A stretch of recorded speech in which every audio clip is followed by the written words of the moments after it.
तारीफ़ें खुदावंद मुताल के नाम, दुरूद व सलाम हज़रात मोहम्मद व आले मोहम्मद पर।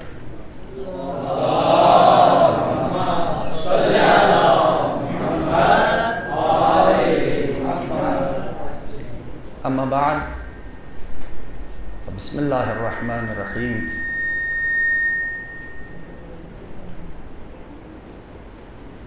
क़ाल अल्लाह सुब्हानहु व तआला फ़ी मुहकम किताबिह, उदू इला सबील रब्बिक बिल हिकमति वल मौइज़तिल हसना वजादिलहुम बिल्लती हिया अहसन।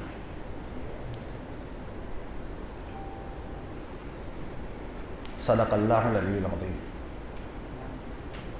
सबसे पहले आप तमाम अहबाब को अर्ज़ सलाम है, और फिर जो मौजू आज के दर्स का है वो आप सब पे आया है।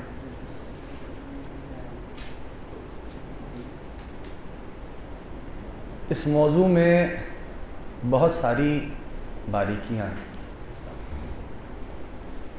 और इसको यूँ आप समझिए कि मैंने जिस आयत को सरनामा करार दिया, इस आयत का ताल्लुक़ सूरह मुबारका नहल से है।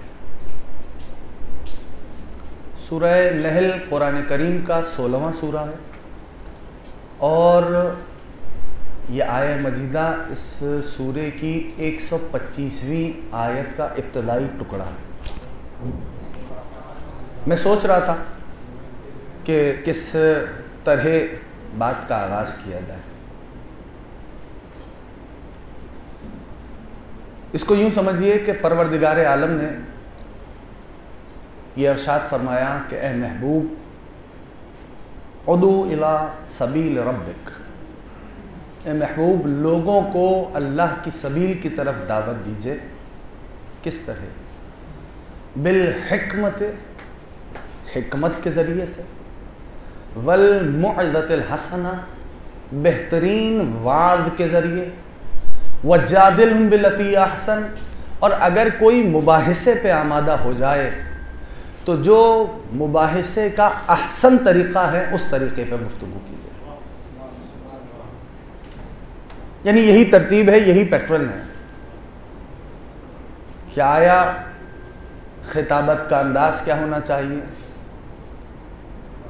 जब तकरीर पे आ रहे हैं, मिंबर पे आ रहे हैं, तकरीर करने के लिए आ रहे हैं, तो क्या अंदाज़ होना चाहिए?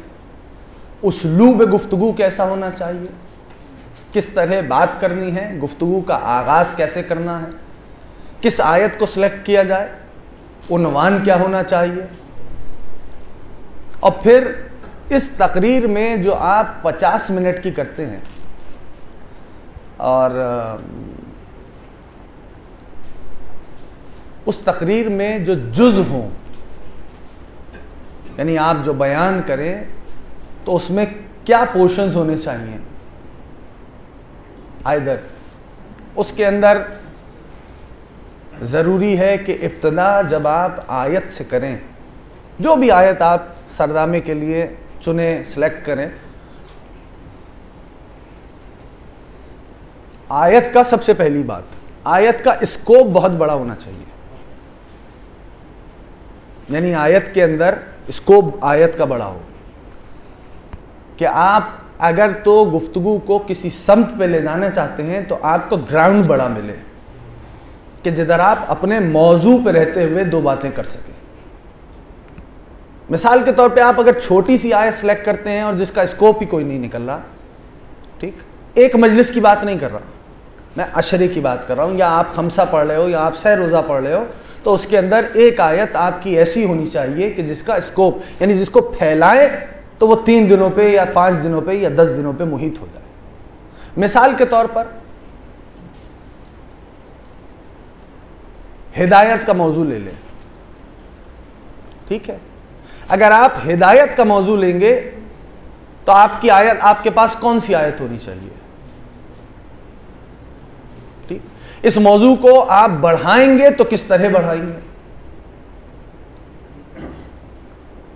खिताबत के लिए ये बात जहन में रखना बहुत ज़रूरी है। खिताबत यानी चीखना नहीं। खिताबत पैरल, ये ना समझो कि खिताबत का माना है कि चीखें ना। खिताबत कब आपने अपने लहजे को, यानी पंच लाइन जिसे कहते हैं, जब आप नुक्ता डिलीवर करने लगो, जब आप बात अपनी नतीजे को बयान करने लगो, यानी आपके, अगर लफ्ज बदल के कहूं, नारे हैदरी जब आपने लगवाना हो, ठीक है ना, तो आपने क्या करना है, तब अपने लहजे को जोर देना है। माइक का इस्तेमाल ऐसे होना चाहिए कि जिस फासले पे मैं बैठा हूं उतना ही फासला होना चाहिए, इसलिए कि आप सुर में पढ़ने वाले नहीं हो, इतना फासला होना चाहिए।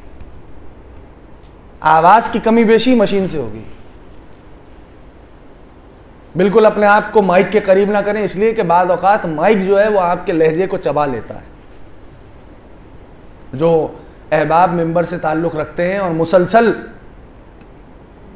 मौजूद हैं और किसी न किसी सूरत खिदमत अंजाम दे रहे हैं, उनको इस बात का ध्यान रखना ज़रूरी है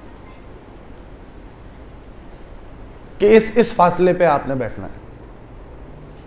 खुतबा इस अंदाज से तिलावत करना है, चाहे कोई भी खुतबा, ज़रूरी नहीं है कि आप अपने तमाम हवास को यकजा करके मिंबर पे बैठे, मजमे से ना घबराएं। आले मोहम्मद ने आप सबको ये तौफीक नसीब किया है कि आप आले रसूल के मिंबर पे आते हैं, जो मौला से मंसूब है, और उलूम आले मोहम्मद की तरवीज करते हैं। ज़रूरी ये है कि जब आप किसी भी मजलिस का आगाज़ करें, सबसे पहली बात आयत का सिलेक्शन, और फिर उस आयत के ज़ेल में आपने आइदर तारीख की तरफ जाना है, आपने अहदीस से सपोर्ट लेके इस्तदलाल करना है, या आपने वाक़यात व माजिज़ या सीरत आले मोहम्मद का जिक्र करना है, यह आप पे मुनहसर है। उस्ताद मोहतरम हज़रत आयतुल्लाह अल्लामा तालिब जौहरी फरमाया करते थे कि जिस तरह औरत की जीनत जेवर है, उस तरह मजलिस की जीनत अरबी है। चाहे वो छोटे टुकड़े क्यों ना हो, मुख्तसर इबारतें क्यों ना हो, लेकिन जितना आप अरबी का इस्तेमाल करेंगे उतना आपकी मजलिस सजेगी। चाहे वो मुख्तसर क्यों ना हो, छोटे छोटे टुकड़े क्यों ना हो। ये कब बनता है तरीक़ेकार, यानी बाद औक़ात खिताबत के लिए सबसे पहली बात मुताल्ला ज़रूरी है। आप अपने शेड्यूल में 2 घंटा ऐसा रखें या 1.5 घंटा ऐसा रखें कि आपने मुताल्ला करना ही करना। जब आप मुताल्ला करेंगे तो आप मुतवज्जे होंगे। वो जहन कैसे बनेगा कि हाँ, जब आप दौरान मुताल्ला आपको एक पोर्शन, फॉर एग्जाम्पल आप खैबर पढ़ रहे हैं, ठीक है, जंग खैबर आप पढ़ रहे, तारीख पढ़ रहे, और उस जंग में आपने मुख्तलिफ तारीख की किताबों से खैबर को निकाल लिया और एक डायरी ऐसी बनाई कि जिसमें आप जिस भी तारीख को मुताल्ला कर रहे हैं उस तारीख का रेफरेंस लिखा और उस जंग खैबर के पोर्शन को आपने अपनी डायरी में नोट कर लिया। तो अब आपने अगर 5 मुख्तलिफ मकामात से खैबर की जंग को उठाया है तो आप इस बात को समझेंगे, ये वो मैं टेक्निकल बातें कर रहा हूं ताकि मैं आपसे करीब हूं, आप मुझसे मानूस हो जाओ, ठीक है। जब आप उनको 5 मुख्तलिफ मकामात से खैबर को लिखेंगे और फिर अपनी डायरी को, यानी आपने किताब बंद कर दी, रेफरेंसेज आपके पास आ गए चूंकि आपने मुताल्ला किया, फिर अब आप कुरान करीम की तरफ रुजू करें कि आया कुरान करीम में किस किस मकाम पे इस जंग का तस्करा किया और किस किस अंदाज से इस वाक़े को बयान किया। फिर आप हदीस की तरफ जाएं कि हदीस में वो कौन से ऐसे मवारिद आए कि जहां पर रसूल उस्तक़लैन ने हज़रत मोहम्मद मुस्तफ़ा अहमद मुश्तबा सल्लल्लाहु अलैहि वसल्लम सल्लल्लाहु मोहम्मद व मोहम्मद, रसूल आदम ने किस तरह इस जंग को बयान किया, यानी उनसे जो मरवियात हैं, अहादीस हैं, किस तरह वारिद हुई खैबर के बाद में। इन सब को जब आप इकट्ठा कर लेंगे तो वो एक ऐसा ज़ौक़ खुद ब खुद आपके जहन में, आपके दिलो दिमाग में पैदा हो जाएगा कि जब आप मुताल्ला कर रहे होंगे तो आपको ये एहसास होगा कि ये जो जुज है, ये जो टुकड़ा है, ये खिताबत में काम आएगा। लेकिन ये तमरीन से बनेगा, यानी ये मुसलसल काम करने से बनेगा। जब आप मुसलसल मुताला करेंगे, अपने आप को तकसीम करें। मिसाल के तौर पर दिन बांटे कि फला रोज़ आपने तफसीर पढ़नी है, ठीक है। खिताबत में रवाई तफसीर ज़्यादा कारआमद होती है क्योंकि नतीजा फ़ौरन होता है। तफसीर रवाई जो है, ठीक है, नूर सकलैन हो गई, बुरहान हो गई, ये जो तफसीर है ज़्यादा कारआमद है। क्यों? इसलिए कि नतीजा फ़ौरन होता है। और अगर आपको अक़ली इस्तदलाल करना है तो उसके लिए मिसाल देता हूं। एक आयत, उस आयत में आप क्या जुज़ और क्या रुख निकाल सकते हैं, ठीक। बिस्मिल्लाह अर्रहमान अर्रहीम। इन्ना अलैना लल हुदा व इन्ना लना लल आखिरता वलूला। इस आयत में आप अहबाब क्या जुज़ निकालेंगे? रब फरमा रहा है हिदायत मुझ पे फर्ज है, दुनिया व आखिरत का हक भी मेरा है। यहां आयत मुकम्मल होगी। अगर कहा जाए कि आप में से कोई इस आयत से कोई जुज़ निकाले, बिलखुसूस जो मुसलसल मरबूत है मिंबर के साथ, क्या जुज़ निकाला जाएगा, क्या रुख देंगे?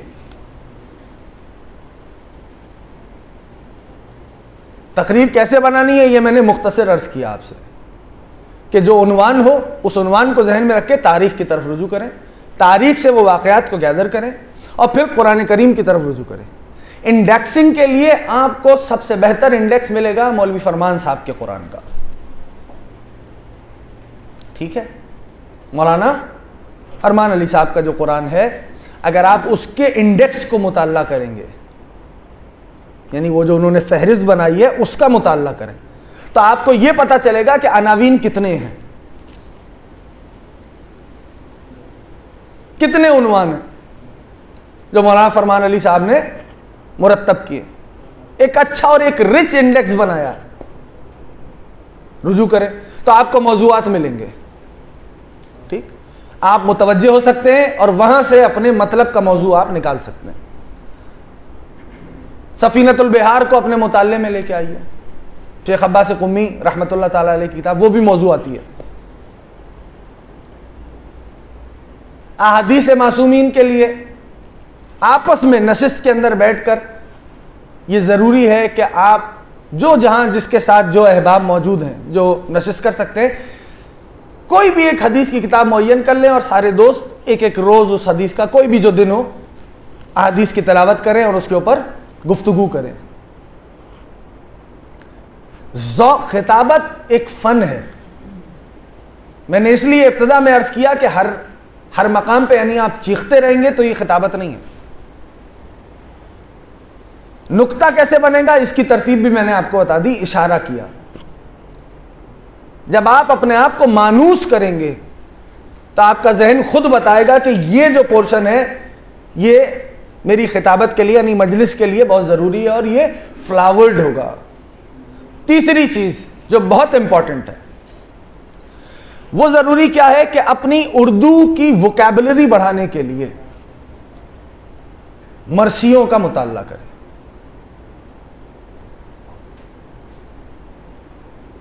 दो बहुत ही बड़े नाम आप सब मानूस हैं यकीनन, सरकार मीर अनीस और हजरत मिर्ज़ा अहसन तुम दबीर रहमतुल्लाह ताला।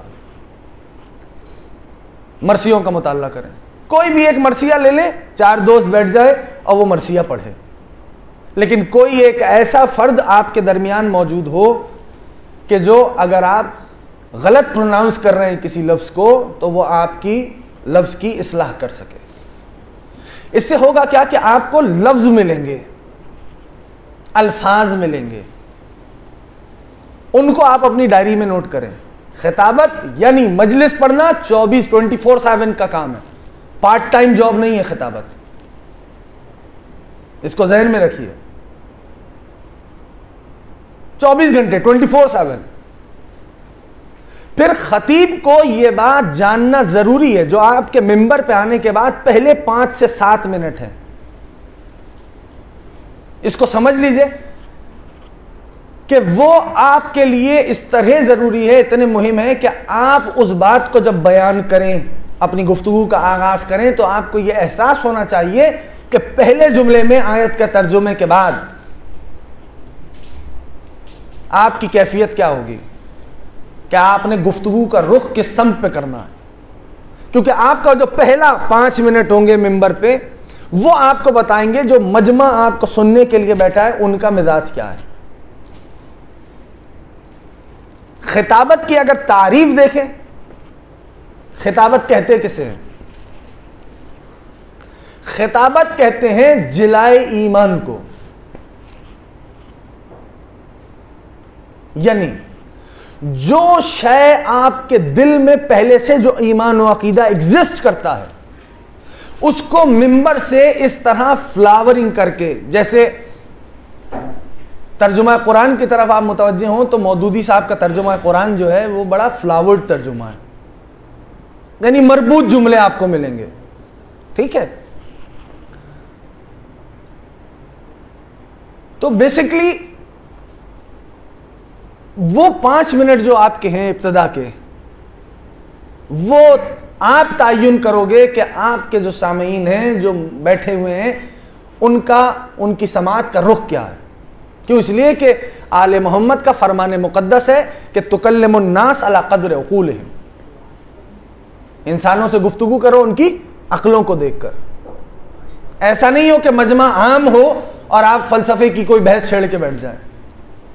मजमा आम हो, आप इस्तिलाहात में मजमे को डुबो दें कि वो जो इस्तिलाह आप बोल रहे हो मजमा उसी के अंदर फंस के रह जाए कि ये क्या मौलाना ने बोला है।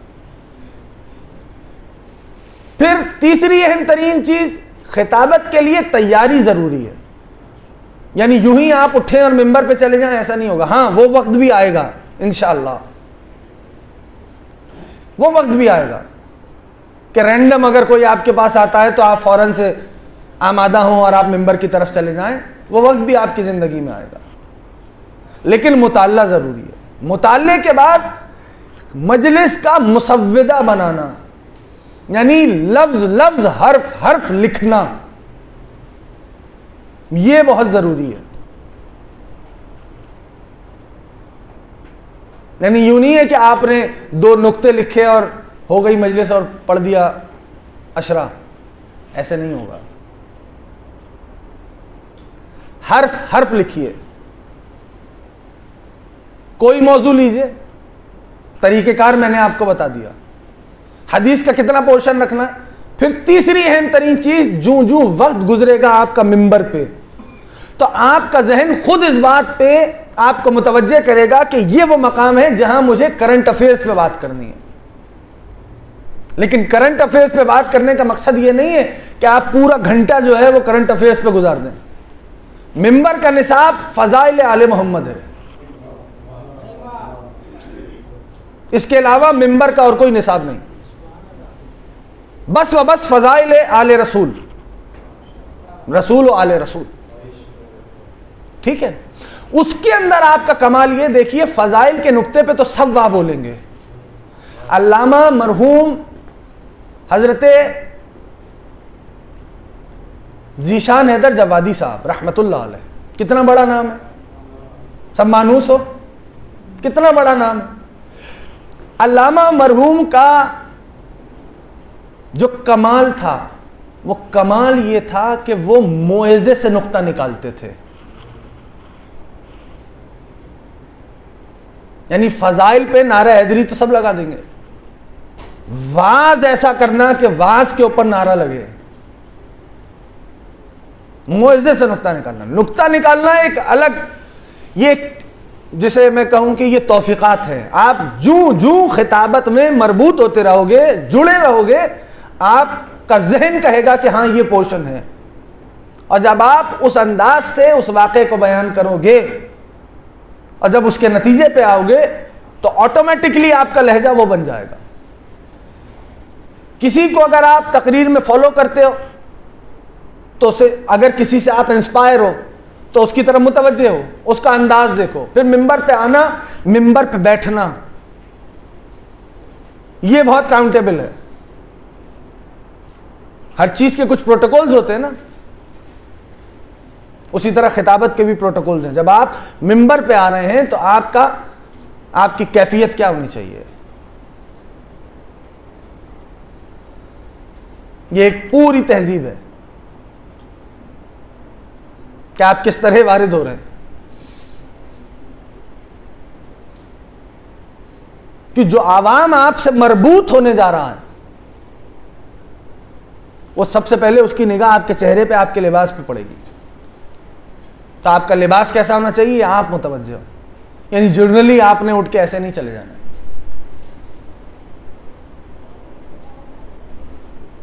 मुताल्ला, हदीस, आयात, और मैंने अर्ज कर दिया आयात का स्कोप। बड़ी से बड़ी आयत ले लें, लेकिन अगर मुतवज्जे नहीं हो रहे हैं तो फायदा नहीं है। छोटी से छोटी आयत ले लें, अगर तो दिक्कत कर रहे हैं तो नतीजा निकलेगा। दिक्कत करना जरूरी है। बुजुर्गों से इस्तिफादा कीजिए, कोई ऐसा नहीं है जो बुजुर्गों से इस्तिफादा ना करता हो, जिन्होंने मिंबर को सर्व किया है। हर आने वाला खतीब बुजुर्गों से इस्तिफादा करता है। लहजा ना अपनाए, अपना लहजा बनाए, ताकि कान जो है आवाम के कान आपकी आवाज से मानूस हो जाएं। एक उसूल दे रहा हूं कलीदी, यानी अगर आप किसी हुसैनिया में मजलिस पढ़ रहे हैं और माइक खुला है, लाउड स्पीकर मौजूद है, और लोग आपकी आवाज सुन के कहें कि ये फलां मौलाना पढ़ रहे हैं, तो समझें आपकी जीत का आगाज हुआ, कि लोग आपकी आवाज से मानूस हो गए। यही था ना नश्त पाक में, जब तक अल्लामा तालिब जौहरी खिताब करते थे और वो इब्तिदा करते थे, लोगों को खबर हो जाती थी कि अल्लामा साहब पढ़ रहे हैं। क्यों? क्योंकि कानों को मानूस कर दिया था उस आवाज ने।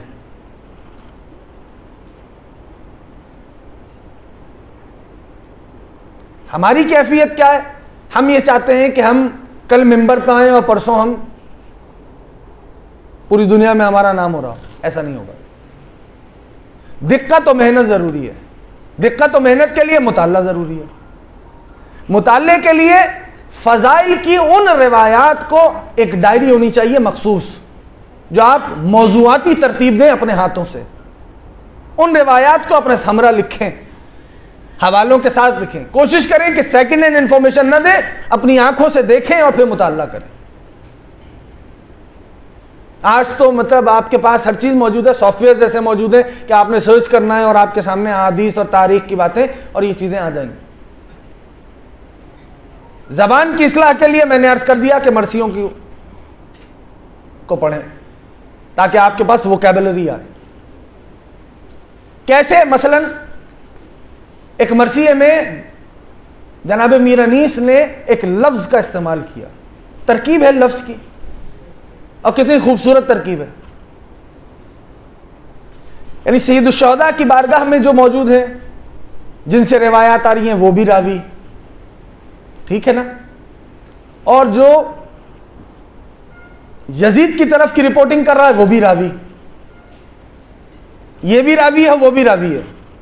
मीर अनीस ने एक लफ्ज इस्तेमाल किया एक मरसिये में, जो यजीद की तरफ से रिपोर्टिंग कर रहा था, उसके लिए लफ्ज आप इसका मजा लेंगे, इसका लुत्फ लेंगे। वो लफ्ज इस्तेमाल किया पर्चा नवीस, ठीक है, कि एक फर्क आ गया। एक है रावी जो सैयद शुहदा की बात को बयान कर रहा है, एक है यजीद का रिपोर्टर जिसको मीर अनीस ने क्या लिखा? पर्चा नवीस। वो कान जो उर्दू सुनने से मानूस हैं, वो ऐसे लफ्जों की तरकीब से महजूज होते हैं। आपकी मजलिस संवरती है, आपकी मजलिस बनती है। मसाइब किस टाइम पे पढ़ने चाहिए? मसाइब के लिए आपकी पिच जो फजाइल में हो उससे थोड़ी सी ऊपर हो जाए। यानी जिस तरह आप फजाइल पढ़ रहे हैं, आपकी जो पिच हो वो थोड़ी सी बुलंद हो जाए। ज्यादा नहीं। माइक से दूरी का मैंने इसलिए कहा कि जब आप इस बात को बयान करोगे, आवाज को अपनी बुलंद करोगे और आप माइक के करीब होगे तो आपकी आवाज फटने लगेगी, ब्लास्ट होगी, और जो सुनने वाले हैं उन तक बात नहीं पहुंचेगी। मजलिस तैयार करनी है, तरीकेकार वही है। यह है ज़ौक़ की बात, कौन किस मौजू को कैसे उठाता है। सारी चीजें किताबों में मौजूद हैं, नुक्ते बने हुए आपको किताबों में नहीं मिलेंगे, इसको ज़हन में रख लीजिए। क्या आपको बने बनाए नुक्ते मिल जाएं, इल्ला यह कि बुजुर्गों से इस्तिफादा करें और उनके नुकात को बयान करें। लेकिन उसमें भी मेहनत यह है कि नुकात अगर आप उनके दे रहे हैं तो जो आपकी बॉर्डर लाइंस हो, जो आप मजलिस तैयार कर रहे हो, वो आपकी अपनी हो। यानी आयत की तब्दीली, मतन में तब्दीली, जो बात बयान हो रही है उसमें तब्दीली, लहजा आपका अपना हो। नुक्ता निकालना एक लुत्फ है, कौन किस तरह मुतवज्जे होता। एक आयत में पेश कर रहा हूं और आप सबसे इल्तमास है कि जो दोस्त उस पर कोई रुख निकाल सकता है निकाले और मुझे बयान कर दे। मैंने आयत अर्ज कर दी, बिस्मिल्लाहिर्रहमानिर्रहीम, इन्ना अलैना लल हुदा व इन्ना लना लल आखिरत वल ऊला। अहसन, तुम हिदायत पे पढ़ी जा सकती है, आखिरत पे पढ़ी जा सकती है। कोई दोस्त अगर इसके ऊपर आपके जहन में कोई नुक्ता आ रहा है, मिसाल के तौर पे आप हिदायत पे पढ़ना चाहते हैं, आगे आप क्या बयान करेंगे, या कोई आखिरत पे बयान करना चाह रहा है इस आयत को लेकर, वो आखिरत में क्या बयान करेगा। कोई अगर दुनियावी मामलात पे पढ़ना चाह रहा है तो इसी आयत को लेकर दुनिया को क्या बयान करेगा, ये एक सवाल है। अगर कोई दोस्त निकाल सकता है इसमें से कोई रुख तो बयान करे। इसलिए मैंने अर्ज किया कि मुताल्ला बहुत जरूरी है। खिताबत यानी एक प्लेटर नहीं है कि आपको बना बनाया मिल जाए। दिक्कत जरूरी है, मेहनत जरूरी है। आप क्या निकालेंगे, आप क्या बात करेंगे, ये आपके ऊपर है। बिस्मिल्लाहिर्रहमानिर्रहीम, इन्ना अलैना लल हुदा व इन्ना लना लल आखिरत वल ऊला। ठीक है, रब फरमा रहा है हिदायत मुझ पे फर्ज है, दुनिया व आखिरत का हक भी मेरा है। एक स्कोप तो हिदायत निकल ही रहा है। ठीक, दूसरी बात, आखिरत पे भी बात हो रही है। लेकिन इस आयत का जो बुनियादी मकसद निकल रहा है, आयत जब आप सामने निकालें, कोई भी आयत रखें, उस आयत के ऊपर आपको पहले यह सोचना है कि इसमें से अनावीन कौन कौन से बाहर बरामद हो रहे हैं। जब अनावीन बाहर बरामद होने लगे तो उसके ऊपर जो आपकी गिरफ्त का मौजू हो, जिस पर आपका मुताल्ला हो, उस मुताल्ले को सामने रखते हुए अब मजलिस को तरतीब दें। चूंकि मेरी मजबूरी है, मेरा मौजू खिताबत ही है जो मुझे दिया गया, अकायद नहीं है, कोई तारीख का कोई बयान नहीं है, तो खिताबत में तो बातें ऐसी ही होंगी।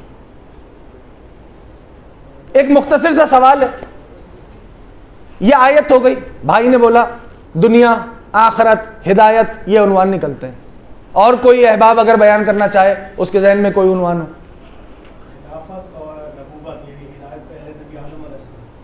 हिदायत, बिल्कुल, हिदायत के अंदर ये तमाम मौजूआत शामिल हैं। हिदायत, इसीलिए मैंने अहसन तुम, इसीलिए मैंने ये अर्ज किया आपसे कि वो लफ्ज, यानी जो आप मजलिस के लिए चुन रहे हैं आयत को, उसके अंदर स्कोप इतना बड़ा होना चाहिए। अब इस लफ्ज हिदायत के अंदर इमामत है, खिलाफत है, नबूवत है, यानी पूरा सिलसिला मौजूद है।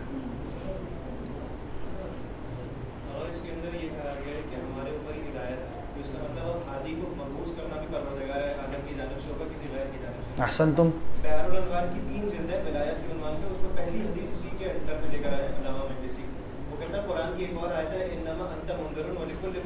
सूरह राद, और उसके बाद जो है रसूलुल्लाह ने फरमाया जनाब अमीन से, इन्नमा अना मुंदिरुन व अंता लिकुल्लि कौमिन हाद, अली तुम हर कौम की हिदायत करने वाले।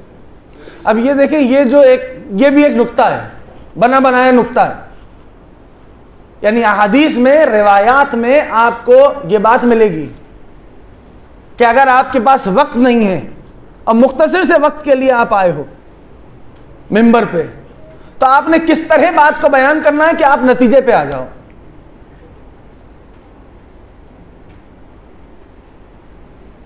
ये कैसे आपके जहन में आएगा? ये उस वक्त आएगा कि जब आप मुसलसल रहोगे, मरबूत रहोगे।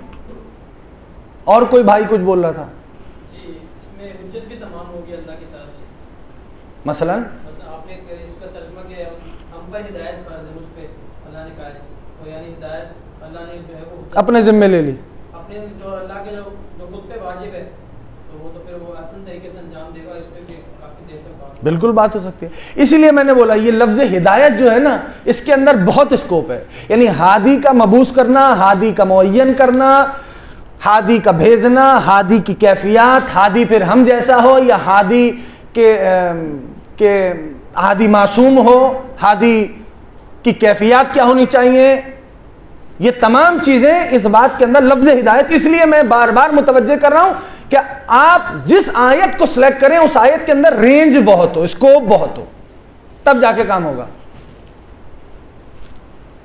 फरमाए।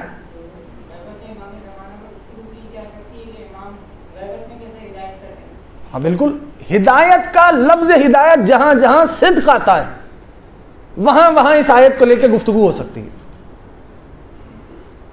हादी गैबत में रह के हिदायत कर रहा है, हादी जाहिर है इस आलम में हिदायत कर रहा है, यानी जहां जहां लफ्ज हिदायत सिद्क आएगा वहां वहां इस आयत के ऊपर बात होगी।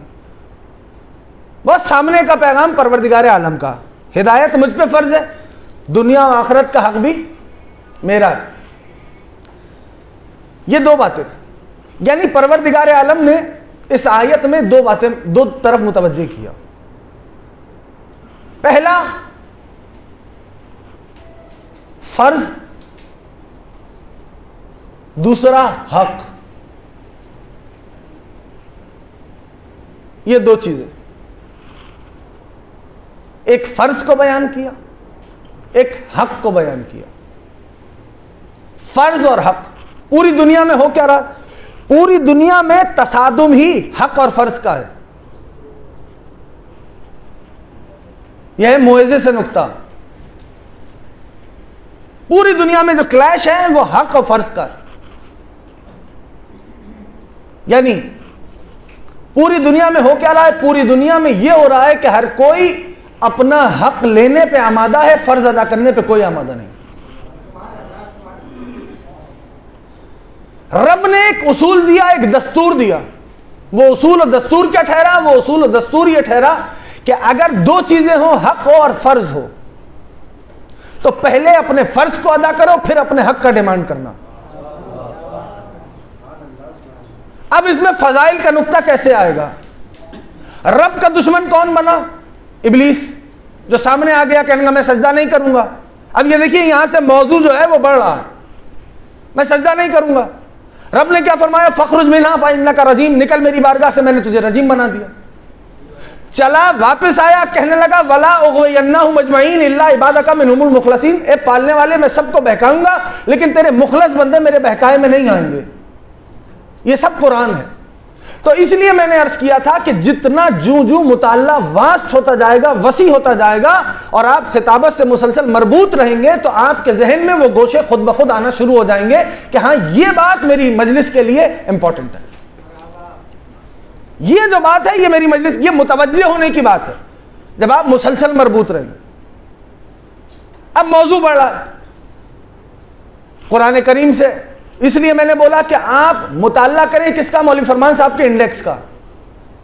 जब आप उनके इंडेक्स का मुताल्ला करेंगे तो आपको अनावीन मिलेंगे, जब उन्वान मिलेगा तो आप मुतवज्जे होंगे। और उस उन्वान पे फॉर एग्जाम्पल आपने यही उन्वान, आपने ये ले लिया, उस उन्वान पे जब आप सोचना शुरू करेंगे और अपने मुताल्ले को बढ़ाएंगे तो आपको चीज़ें मिलना शुरू होंगी।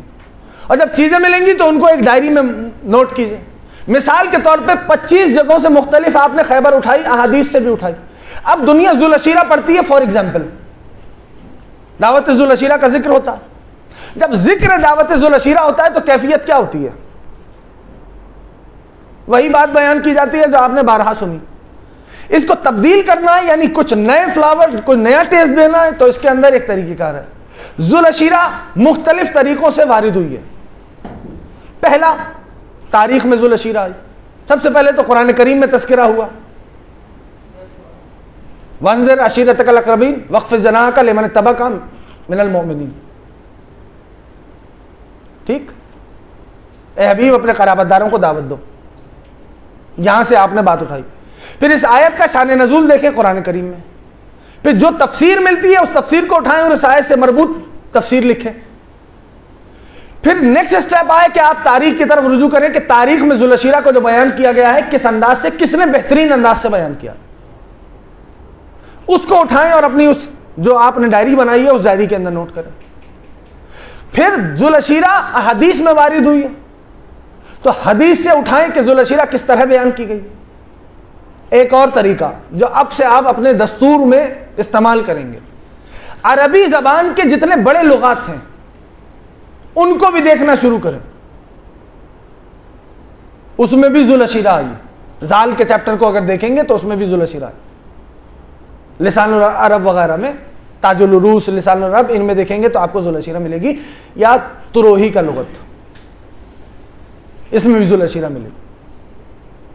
और इस्तेफादा करना है, तुरोही के लुगत को देखिए, उन्होंने एस्टैब्लिश ऐसे किया है कि जिस मौजू पे उन्होंने बात की है हदीस से आगाज किया, तो यहां से आपको कुछ बनी हुई चीजें मिलेंगी कि आप मुतवज्जे हो जाएंगे।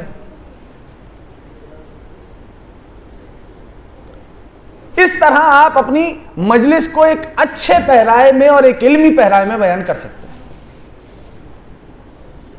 इसके साथ साथ दुनिया का मुताल्ला, यानी बाहर क्या चल रहा है, सोशल मीडिया पे सारे मरबूत हो, क्या हो रहा है, दुनिया किस सम पे जा रही है, यह भी देखना जरूरी है। फॉर एग्जाम्पल, आप पाकिस्तान से बाहर कहीं ट्रैवल करते हो और मजलिस के लिए जाते हो, तो आपके पास अनावीन क्या होने चाहिए,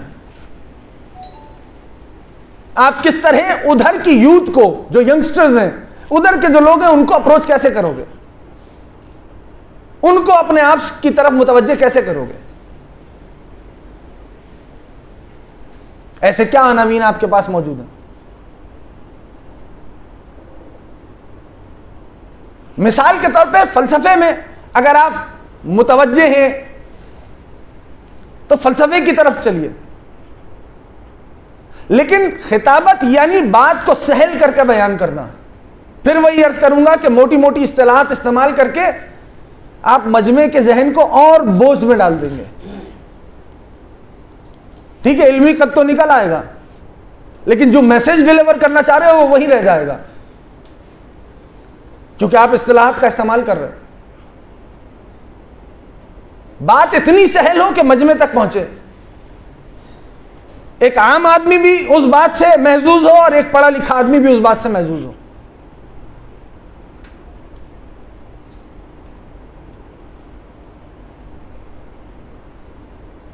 जब आप इस आयत को एलोबरेट करोगे, जो आयत मैंने अभी बयान की, तो फिर नतीजा क्या निकलेगा, हक और फर्ज पे वापस आ रहे हैं। नतीजा बहुत सामने का है कि इब्लीस ने अपना रास्ता बनाया। जब परवरदिगार आलम ने कहा सजदा करो, इनकार कर गया। जब इनकार कर गया तो फिर रिजल्ट क्या आया, निकाला गया। लेकिन उसने अपना रास्ता अनाउंस कर दिया कि रब कह रहा था सजदा करो, वो फर्ज था उस पर नहीं था, था उस पर फर्ज, इब्लीस पे था फर्ज, इनकार किया। कहा बस जो अपने फर्ज को छोड़ के अपना हक मांगता नजर आए वो इब्लीस का पैरो होता है।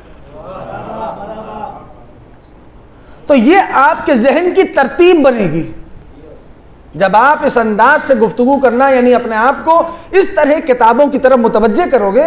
इसमें सबसे ज्यादा कलीदी किरदार आपके मुताल्ले का है कि आप कैसे मुताल्ला करते हो। आपको लेक्चर्स के लिए अनावीन चाहिए, इसमें तफसीर कुरान का मौजू अलग है, उस पर अभी मैं बात नहीं कर रहा। लेक्चर्स के लिए मौजूआत चाहिए, फिर वही मैंने आसान साल दे दिया कि आपको बने हुए मौजू, सजी हुई चीजें मिलेंगी मौलवी फरमान साहब के कुरान करीम के इंडेक्स में। क्यों मिलेंगी, उसके पीछे उन्होंने फॉर एग्जाम्पल एक अखलाक उन्वान मुअय्यन किया। मौलाना फरमान साहब ने एक उन्वान मुअय्यन किया, अखलाक। फॉर एग्जाम्पल अखलाक के जेल में कुरान करीम ने जहां जहां बयान किया है, उन्होंने उस इंडेक्स में वो आयतें लिख दी हैं। तो ये काम तो आपके लिए आसान हो गया। आपने उन आयत को उठाना है और अपनी किताब में, अपनी डायरी में लिख लेना। दूसरे स्टेप के अंदर आपने तफसीर की तरफ रुजू करना है। अगर दर्ज देने जा रहे हो तो तफसीर नमूना देख लो, हुसैन बगजाड़ा साहब की तफसीर अनवार नजफ वो देख लो। थोड़ा सा और आगे आना है, तफसीर अल मीज़ान देख लो। ठीक, अगर मजलिस की तरफ जा रहे हो तो रवाई तफसीर देखो। रवाई तफसीर क्यों? इसलिए कि फौरन से नतीजा है।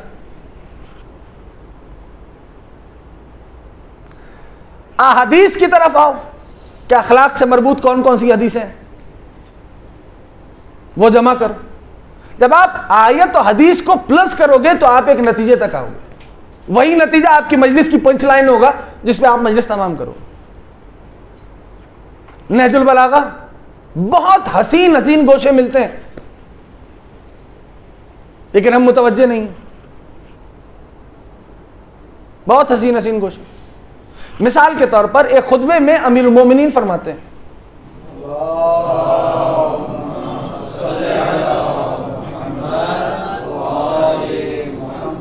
अमीरुल मोमिनीन फरमाते हैं कि ए इब्ने आदम, मैं तुम्हारे बारे में दो चीजों से खौफजदा हूं।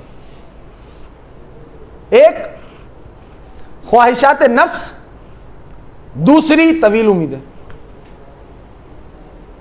मौला क्यों? का ख्वाहिशात नफ्स इसलिए कि तुम, अब देखो आप, मैं आपको चाह रहा हूं कि आप मानूस हो कि नुक्ता कैसे बनेगा, जबकि ये बात नुक्ते वाली है। जो मिंबर पे बैठते हो वो जरा मुझे जवाब दो, ये बात नुक्ते वाली है। ख्वाहिशात नफ्स और तवील उम्मीदें मैं खौफजदा हूं। यहां तो आप मौजा करेंगे, यही होगा ना। थोड़ी सी दिक्कत देखिए, इसलिए मैंने बोला जो किताब मिले उसे पढ़ो।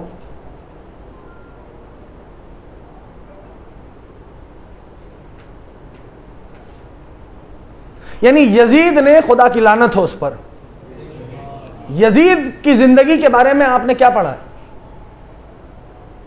इसी बेशुमार की हद तक हम रुक जाते हैं।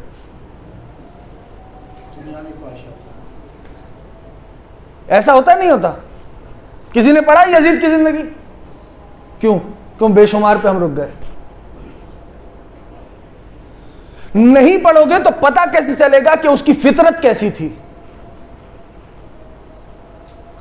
जिंदान में, यानी आपने शाम का जिंदान मसाइब में बिल्कुल बारहा सुना, आप पढ़ते भी हैं, लेकिन कैफियत क्या है पता आपको? यजीद ने अहले हरम के 7 जिंदान बदले। 7 क्यों? चूंकि उसकी फितरत थी अजियत पसंदाना। पता कैसे चलेगा? जब आप उससे मरबूत को किताब पढ़ोगे। बहरहाल अमीरुल मोमिनीन फरमाते हैं कि मैं तुम्हारे बारे में दो चीजों से खौफजदा हूं, ख्वाहिशात नफ्स, तवील उम्मीदें। मौला वजह का, इसलिए कि ख्वाहिशात नफ्स, तुम अपनी ख्वाहिशात को पूरा करने के चक्कर में आखिरत भुला बैठोगे। तवील उम्मीदें, तुम तवील उम्मीदों को हासिल करने के चक्कर में सिरात मुस्तकीम से भटक जाओगे। चूंकि तुम्हारा मतमा नजर, तुम्हारी उम्मीद होगी कि उसको मैं फॉलो करूं। अब वो अगर सिरात मुस्तकीम से हटा के आपको मिल रही होगी तो आप उस तरफ चले जाओगे। यहीं पे रोक के अगर हम फलसफे की तरफ आए तो फिलोसफर्स ने कायनात को 4 हिस्सों में बांट दिया, इसी से मरबूत रह के। और आसान सी बात है, 4 हिस्सों में बांटा। मसलन पहला तबका करार पाया जमादात का, मादा है। दूसरा नबातात का, नशोनुमा की सलाहियत आ गई। तीसरा हैवानात का, ठीक, उसमें नशोनुमा यानी ग्रोथ की सलाहियत के साथ साथ चलने फिरने की ताकत भी आ गई। अब लंबाई, चौड़ाई, गहराई, नशोनुमा की ताकत, चलने फिरने की सलाहियत, इन तमाम सिफतों में एक अक्ल आ गई। कल तक क्या था? कल तक हैवान था, अक्ल आई, इंसान बन गया। इस बात की तरफ मुतवज्जे करना, यानी जो ही अक्ल आई इंसान बना। अब सोचने की बात यह है कि इंसान से नीचे है हैवान, इंसान से ऊपर है मलक, ठीक है ना? मलक है मुजस्सम मुतलक अक्ल, हैवान है मुजस्सम ख्वाहिश। रब ने फरिश्तों से अक्ल ली, इंसान को दी, ख्वाहिशात नफ्स और तवील उम्मीदें। हैवान से ख्वाहिशात ली, इंसान को दी। इंसान में दोनों चीजें जमा हो गई, अक्ल भी आ गई, ख्वाहिशात भी आ गई। ऐसा है या नहीं? है ना? दोनों चीजें आ गई, अक्ल भी, ख्वाहिशात भी। इंसान के कमाल का पता कैसे चले? का अगर इंसान की अक्ल ख्वाहिशात के ताबे हो जाए तो जानवरों से बदतर है, अगर ख्वाहिशात अक्ल के ताबे हो जाए तो फरिश्तों से अफजल हो जाएगा। कहने की बात, लेकिन आप मुतवज्जे रहें, और ये ज़ौक़ आपको खुद बताएगा जब आप अपने मुताले को बढ़ाएंगे। उस सूरत में ये ज़ौक़ आपके अंदर जब पैदा हो जाएगा पूरी तरह से, तो आपका मुताला आपको बताएगा कि ये जो जुज़ आप पढ़ रहे हो ये आपकी खिताबत में काम आएगा।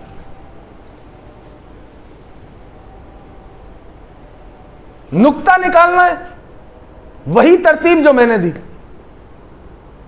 पहले कुरान करीम की आयत लीजिए, जिस मौजू पे बात करनी है तारीख में देखिए, तारीख के बाद हदीस में उस मौजू को तलाश कीजिए, और फिर मिला के एक नतीजा निकालिए।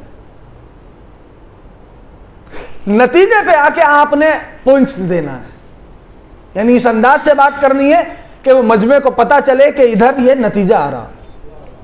यानी आप अगर इब्तिदाए खिताबत से चीखते चले आएंगे तो बात बनेगी नहीं। जो पंच आएगा उसके ऊपर आपने सीने का जोर लगाना है कि जहां आप अपनी बात को पहुंचा रहे हो लोगों तक। मसाइब पढ़ना है। मसाइब कैसे?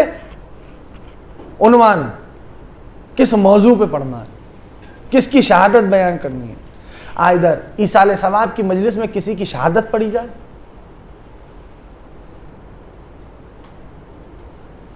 यानी 28 रजब अभी गुजरी, 28 रजब को आप क्या पढ़ोगे? सफर इमाम हुसैन, है ना?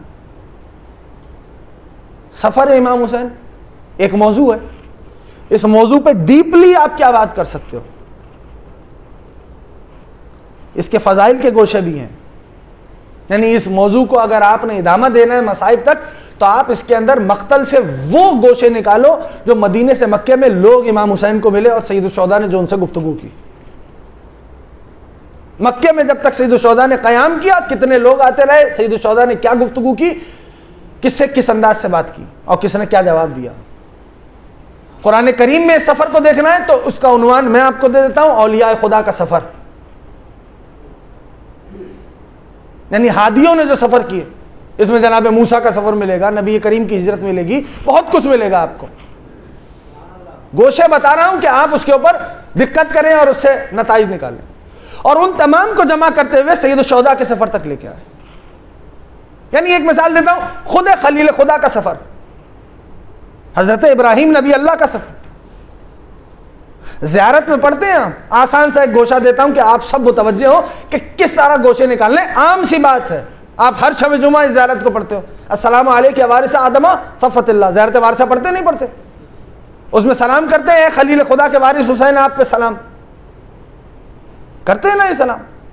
तो खलीलुल्लाह की जो हिजरत है वो क्या है? दुनिया ने जनाब इब्राहिम को, इसलिए मैंने कहा कि मुताल्ला सबसे पहली शर्त है।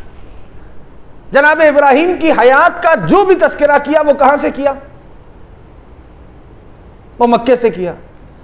जबकि जनाब इब्राहिम की इब्तदाई जिंदगी जो गुजरी, सल्तनत थी बाबुल, बादशाह था नमरूद, गांव था उर,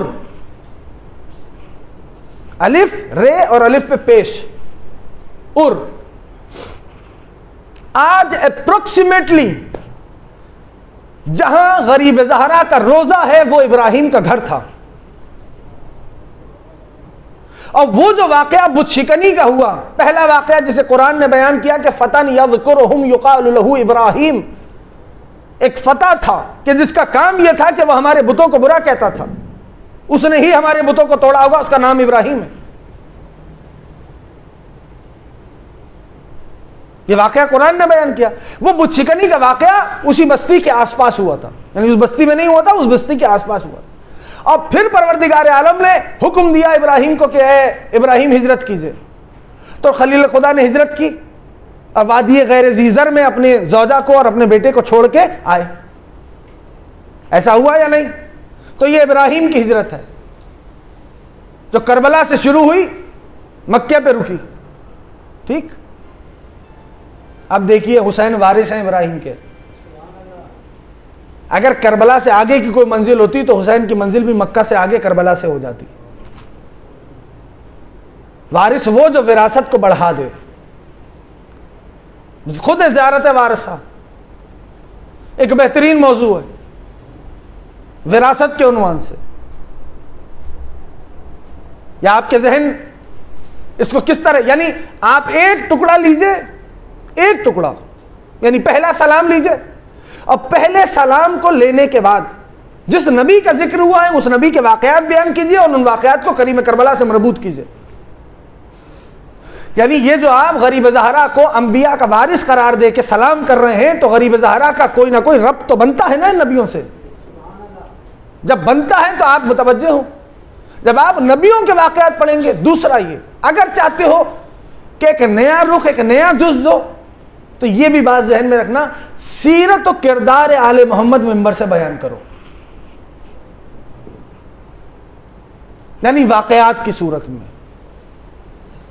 वाकयात जहन के अंदर बस जाते हैं और लोग मुतवज्जे रहते हैं और जहन में महफूज हो जाते हैं। वाकयात का तस्करा करें।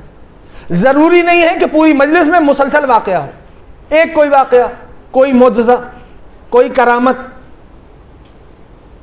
कोई मौला का जो मुख्तलिफ मनाजरे, ये तो आपको बने हुए मिलेंगे। एहतिजाज का मुताल्ला करें, बने हुए मिलेंगे।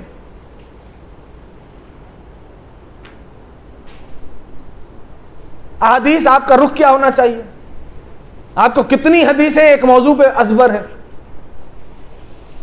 खुद फजाइल के रुख में आपको कौन सी हदीसें याद हैं, यह आपको सोचना चाहिए। अगर किसी दोस्त का कोई सवाल हो तो वो सवाल कर ले। बर मोहम्मद वाले मोहम्मद सलावात।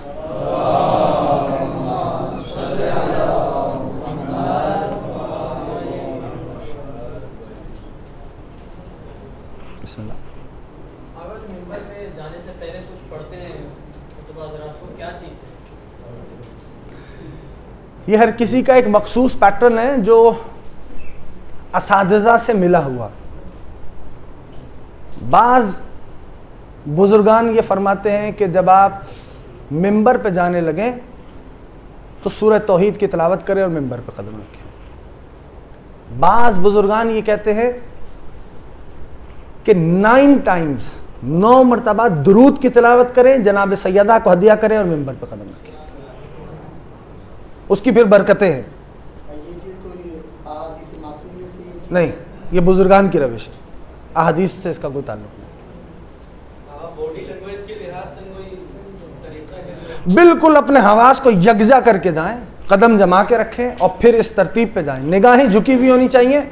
जब आप खुतबा पढ़ रहे हो, ये बात जहन में रखो कि खुतबे के वक्त आपने दाहिने बाएं नहीं देखना। कुछ प्रोटोकॉल्स हैं, खुतबे के वक्त आपने दाहिने बाएं यानी राइट और लेफ्ट नहीं देखना, आप बिल्कुल सामने देखोगे। और जब खुतबा मुकम्मल कर लोगे, आयत की तिलावत करोगे, दुरूद की तरफ कौम को मुतवज्जे करोगे, तो फिर आप अपने आप को रिलैक्स करो और फिर बैठो। लेकिन मिंबर पे बैठने का तरीका यह है कि दोनों जानू आपके सीधे होने चाहिए। ठीक है, अरब का दस्तूर अलग है, बर्रे सगीर का दस्तूर अलग है। फिर आपके पास जो ज़रूरी चीज़ है, सॉक्स वाजिबात में, यानी वाजिबात वाजिब शरई नहीं है, इसको ये प्रोटोकॉल है, सॉक्स होना चाहिए। बगैर सॉक्स के आप मिंबर पे जाओ, ये बड़ी ऑकवर्ड सी चीज़ फील होती है। दूसरी चीज मुसज्जा होना चाहिए। मुसज्जा यानी सजे हुए, ताकि लोग आपकी तरफ देख के आपसे मुतवज्जे हों। तीसरी चीज रुमाल का इस्तेमाल, यानी ये एटिकेट्स में है कि मसलन आपको पसीना अगर आ रहा है तो आप आस्तीन से यूं साफ कर रहे हो मिंबर पे बैठ के, कैसा लगेगा, है ना। तो रुमाल का इस्तेमाल। और चौथी अहम तरीन चीज, अगर तो आपका हलक बहुत ही खुश्क हो गया तो कोशिश करो बस एक घूंट पानी पी लो। मैंने अपने खिताबत के कैरियर में मिंबर पे कभी पानी नहीं पिया, चूंकि ये पानी जो है ये दुश्मन है आपका। अगर आप मजलिस पढ़ के उतरे और फौरन अगर आपने पानी पी लिया तो क्योंकि आपके बॉडी टेम्परेचर जो होता है वो बहुत डिफरेंट होता है, बहुत मुख्तलिफ होता है, यानी खौला होता है। जैसे मिसाल दूं, तवा, रोटी पकाते हैं जिसके ऊपर, वो तवा, उसके ऊपर अगर पानी के छींटे मारोगे तो तवे से किस तरह की आवाज आती है, यानी कितना गर्म होता है ना। ठीक, अब ये जिस्म से तो शी आवाज नहीं आएगी, ठीक है।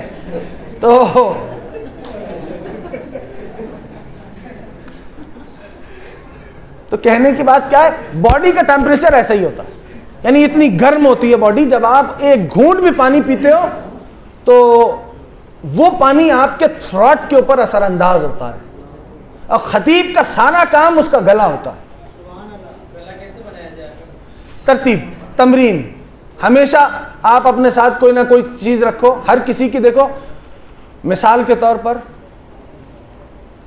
हर किसी की बॉडी जो है वो मुख्तलिफ रेंजेस की है, यानी हर किसी के जिस्म के अपने ज़ाती तकाज़े हैं कुछ, ठीक है ना।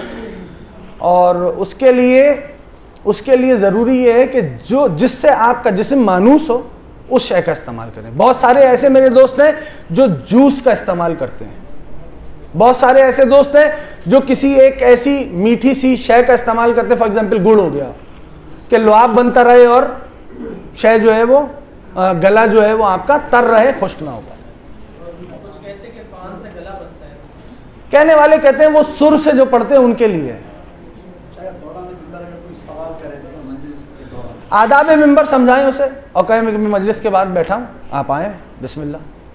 तहजीब अज़ादारी ये नहीं है कि आप मजलिस के दौरान सवाल खड़े होकर सवाल करें, उसको तहजीब बतलाएं। और ये ना कहें, इसलिए मैंने अर्ज किया था आयत की जिसकी तिलावत की थी कि अगर कोई बहस पे आमादा हो जाए तो बहस का जो अहसन तरीका है उस तरीके पे बात करें। लोगों को करीब करना है, एक मिनट, लोगों को करीब करना है ना कि दूर करना है, ठीक है ना। अगर आप मिंबर से बैठ के उसके ऊपर तंज करेंगे कि भाई तुमने मजलिस खराब कर दी है, लाइक दिस, फॉर एग्जाम्पल वो कोई तामीरी सवाल हो उसका, तो वो सवाल घुट जाएगा और वो किसी गलत की तरफ भी मुतवज्जे हो सकता है। तो उसको बोले कि मैं बिल्कुल मिंबर से उतरने के बाद यहीं मौजूद हूं, आप तशरीफ लें। और अगर जिद पे आ जाए तो फिर वही जो बहस का ऐसा तरीका है वैसा तरीका है। घबराने की बात नहीं है, इसको जहन में रखना। अगर कोई दौरान मजलिस खड़े होकर सवाल करे, मौला का फरमान है, मेरे पांचवें इमाम हजरत इमाम मोहम्मद बाकर अलैहिस्सलातु वस्सलाम सल्लल्लाहु अलैहि मोहम्मद, मौला का फरमान मुकद्दस है कि जो शख्स हमें अपनी जबान और अपने दिल से मानता हो, इसको जहन में रखना, आले मोहम्मद का फरमान मुकद्दस, यानी जो कल्ब और जबान से हमें तस्लीम करता हो, और अगर उससे कहीं कोई सवाल हो जाए और उसको उसका जवाब ना आता हो, तो हम आले मोहम्मद पे ये लाजिम होता है कि हम उसी लम्हे उसकी रूह में उसके जवाब को इल्का कर दें, ठीक है ना। दूसरी बात, लेकिन शर्त क्या है, जबान और कल्ब। दूसरी बात जो मुहिम तरीन है, इसको यूं समझिए कि आप, इसमें भी घबराने की बात नहीं है कोई, इसमें आपकी कोई तौहीन नहीं हो रही, इसमें आप कहीं नहीं घट रहे कि अगर आप बोल दें कि अभी मेरे जहन में इस सवाल का जवाब हाजिर नहीं है। हम कोई हुज्जत खुदा नहीं है कि आप जो सवाल पूछ लो हमारे जहन में और हम बोल दें। तो गलत बयान करने से बेहतर यह है कि आप स्ट्रेट बोलो कि ये मेरा नंबर है या ये फला साहब है, कल इनसे राब्ता कर लेना, आपका जवाब दे दूंगा। इसमें कोई ऐब नहीं है।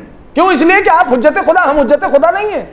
कौन क्या सवाल लेके आया, बाज़ औक़ात ऐसी चीजें होती हैं जो जहन में नहीं होती, लेकिन उसके बावजूद भी ये आले मोहम्मद का करम खास है। कैसा लगता है कि ये शायद तो आपने पढ़ी हुई थी, जब कोई सवाल होता है।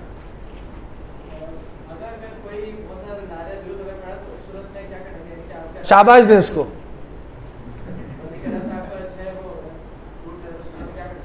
देखें दुरूद तो खुद इबादत है, ठीक है ना, और मजलिस जो है उसका पैटर्न अलग है, दर्स का पैटर्न अलग है। मजलिस की तो बर्रे सगीर की मजलिस की तहजीब ही नारा है, तो उसको आप कैसे कट डाउन करोगे?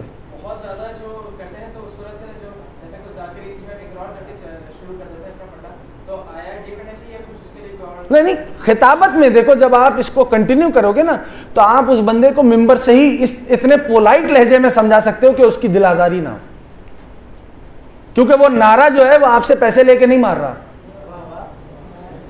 इसको जहन में रखना। यानी अगर तो आपने प्लान किया हुआ उसे कि भाई मैंने मिंबर पे आना है तो तूने शुरू कर देना, वो एक अलग बात है, ठीक है ना। लेकिन वो जो नारा मार रहा है, वो जो दुरूद पढ़वा रहा है या जो नारे हैदरी बुलंद कर रहा है, वो उसका अपना ज़ौक़ ईमानी है। यानी आप कहें बिस्मिल्लाह, वो कहे नारा हैदरी, ऐसा तो नहीं होता,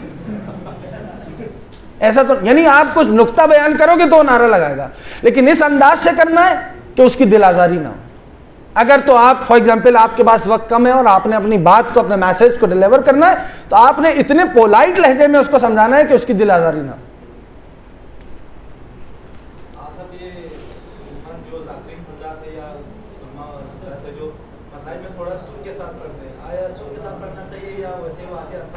देखिए ये अपना अपना कल्चर है, ये अपना अपना कल्चर है। मिसाल के तौर पे आपके इस शहर में भी और इस मुल्क में भी बहुत सारे उलमा ऐसे हैं जो मसाइब को तरन्नुम में यानी सुर से पढ़ते हैं, थोड़ा सा इस अंदाज से पढ़ते हैं, और आप लोग मुतवज्जे भी होंगे उनकी तरफ, ठीक है ना।